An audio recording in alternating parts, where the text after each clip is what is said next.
Assalamualaikum warahmatullahi wabarakatuh. Kenalkan, nama saya Rahmadin Fadila, NPM 20130240557, program studi Pendidikan Biologi kelas A, Fakultas Keguruan dan Ilmu Pendidikan, Universitas Lampung 2020. Di sini saya akan memaparkan materi tentang metabolisme sel pada IPA SMA.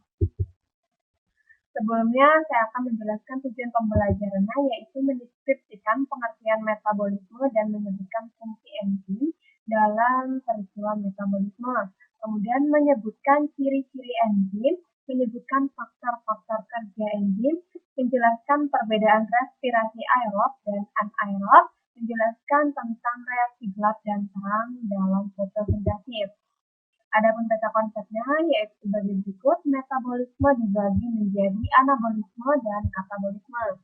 Anabolisme ini memerlukan energi, contohnya yaitu fotosintesis dan kemosintesis. Kemudian contoh katabolisme yaitu dia melepaskan energi, contohnya yaitu respirasi, dibagi menjadi dua, respirasi aerob dan respirasi anaerob. Selanjutnya ada pengertian metabolisme yang diambil dari bahasa Yunani yaitu metabol, yang artinya perubahan. Secara harfiah berarti perubahan.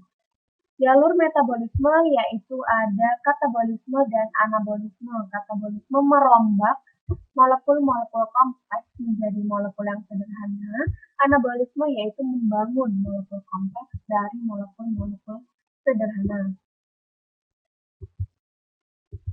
Selanjutnya ada enzim. Enzim ini merupakan pengatur suatu reaksi. Bahan tempat enzim bekerja di sebuah substrat.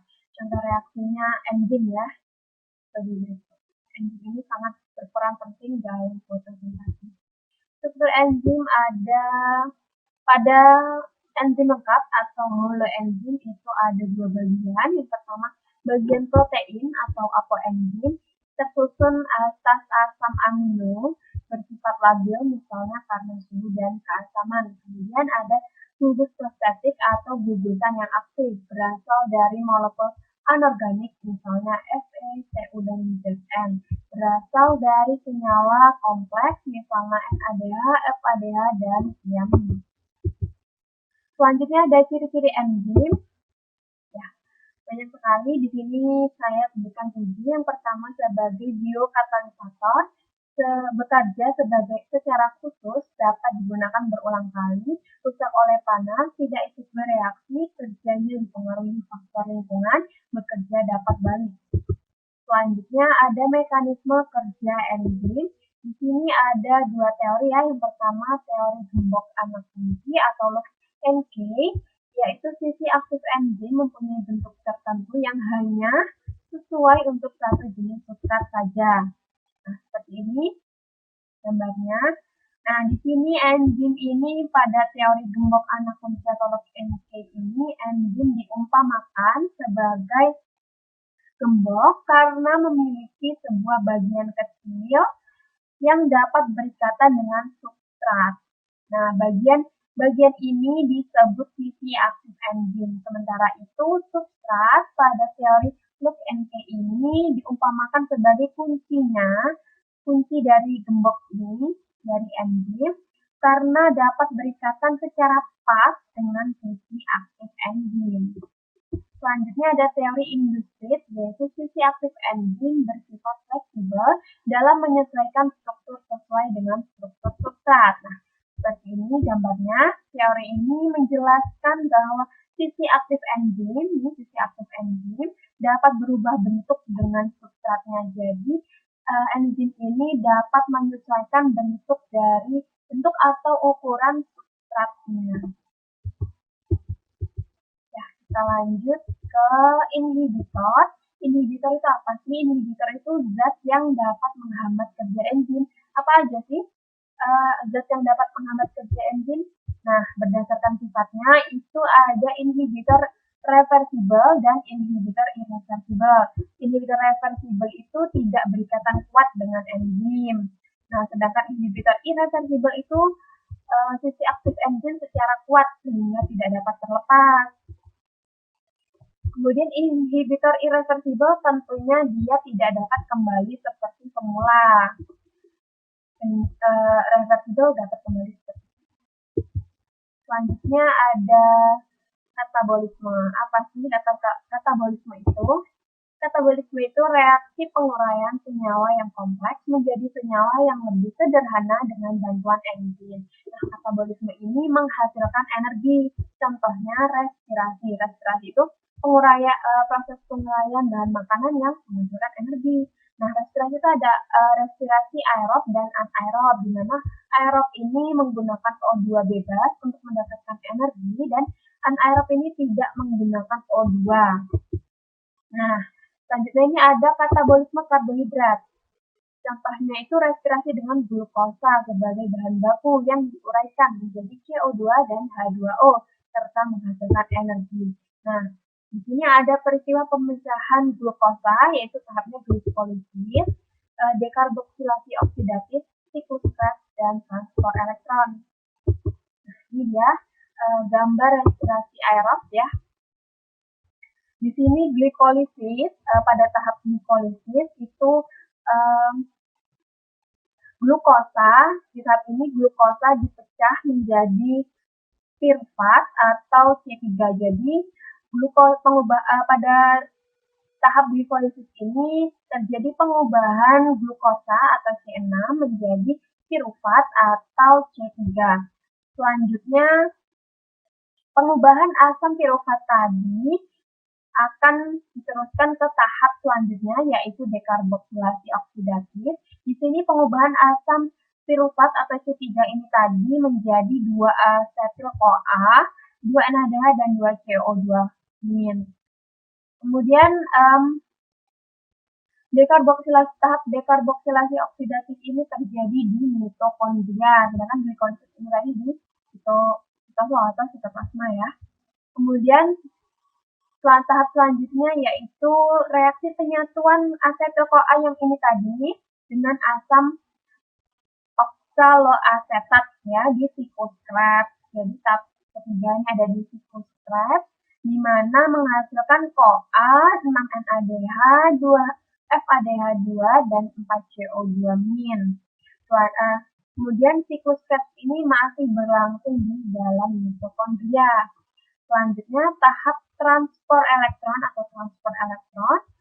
itu ini reaksi reduksi atau oksidasi dari NADH2 dan molekul FADH2 yang pada akhirnya menghasilkan H2O juga energi berupa ATP.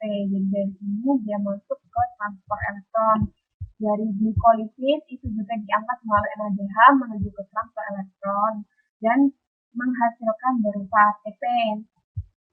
Transfer elektron ini berlangsung di mitokondria. Selanjutnya ada respirasi anaerob.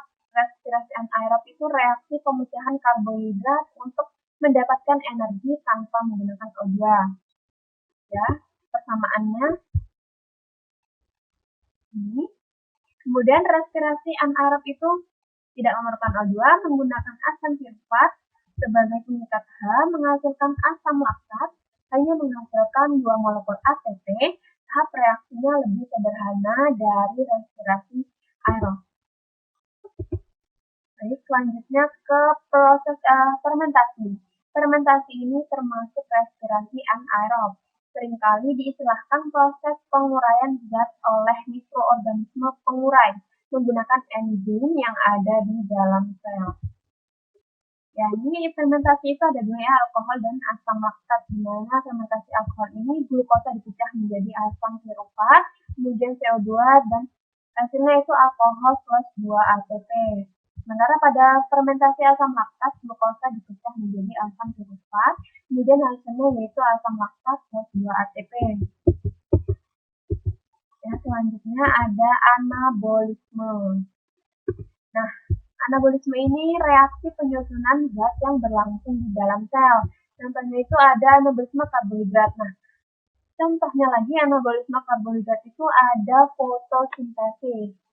Nah, fotosintesis ini pastinya teman-teman udah pada paham kan ya tentang fotosintesis, itu peristiwa penyusunan zat organik dari zat anorganik dengan pertolongan energi cahaya.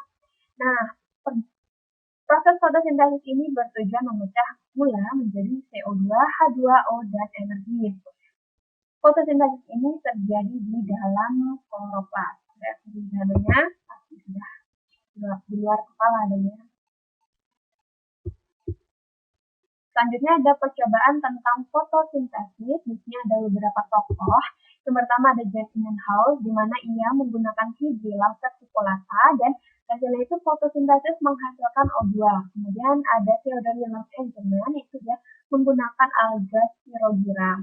Nah, di sini dia mengemukakan bahwa fotosintesis itu dilakukan oleh kloroplas dan hanya berfotosintesis jika terkena cahaya. Kemudian ada Julius von Sass, itu menghasilkan fotosintesis menghasilkan amilum, percobaan dengan menggunakan larutan iodin dan yang diteteskan pada daun. Selanjutnya terakhir ada Robert Hill dan F.S. Beckman. Di sini energi cahaya yang diterima digunakan untuk memecah H2O menjadi H+ dan menghasilkan produk samping berupa O2. Nah, dia cahaya yang berperan dalam fotosintesis. Jadi di dalam kloroplas terkandung beberapa jenis pigmen, yaitu klorofil A, B, dan karotenoid. Di mana tahapan proses fotosintesis ini sangat membutuhkan cahaya pada atau penangkapan energi cahaya atau fotosistem. Nah, ini atau gambar dari proses fotosintesis yang terjadi di kloroplas. Selanjutnya ada siklus Calvin. Siklus Calvin ini ditemukan oleh Melvin Calvin, merupakan proses penggunaan ATP dan NADPH untuk mengubah CO2 menjadi gula. Nah, ini dia.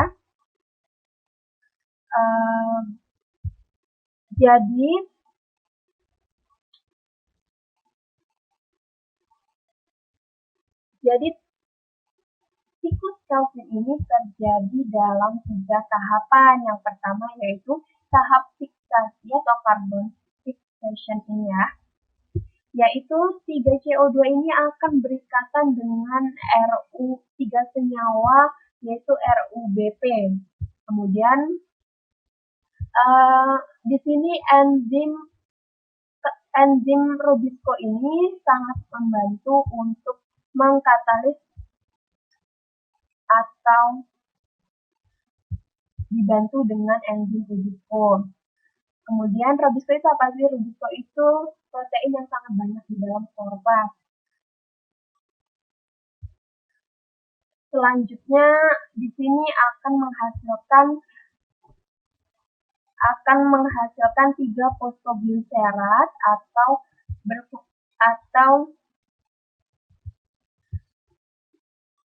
fosfogliserat, ada 6 ya. Nah, di sini dibutuhkan 6 ATP untuk mengubah 3 fosfogliserat menjadi 1,3 difosfogliserat. Nah, jadi di sini 6 molekul 1,3 difosfogliserat ini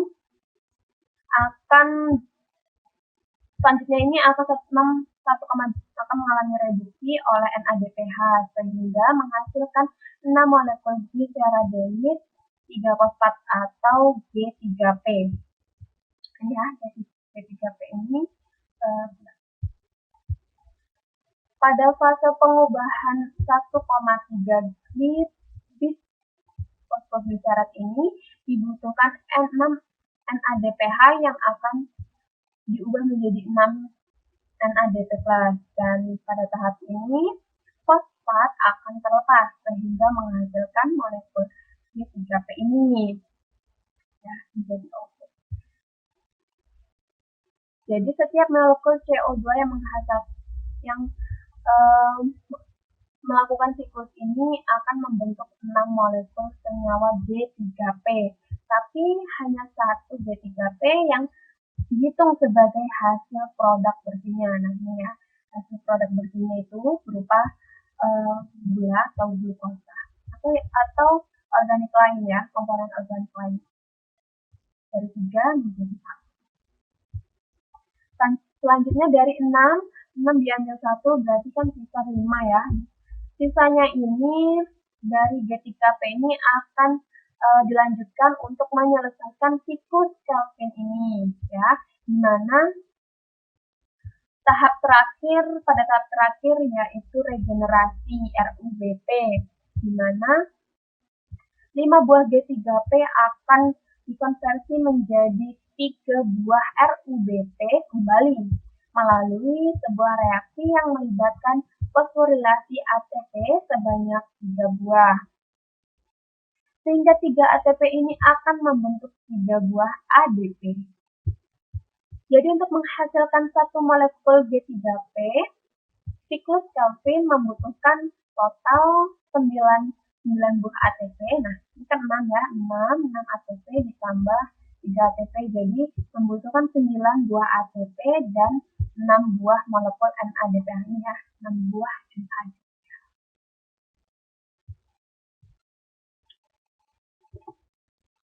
Lanjut ya.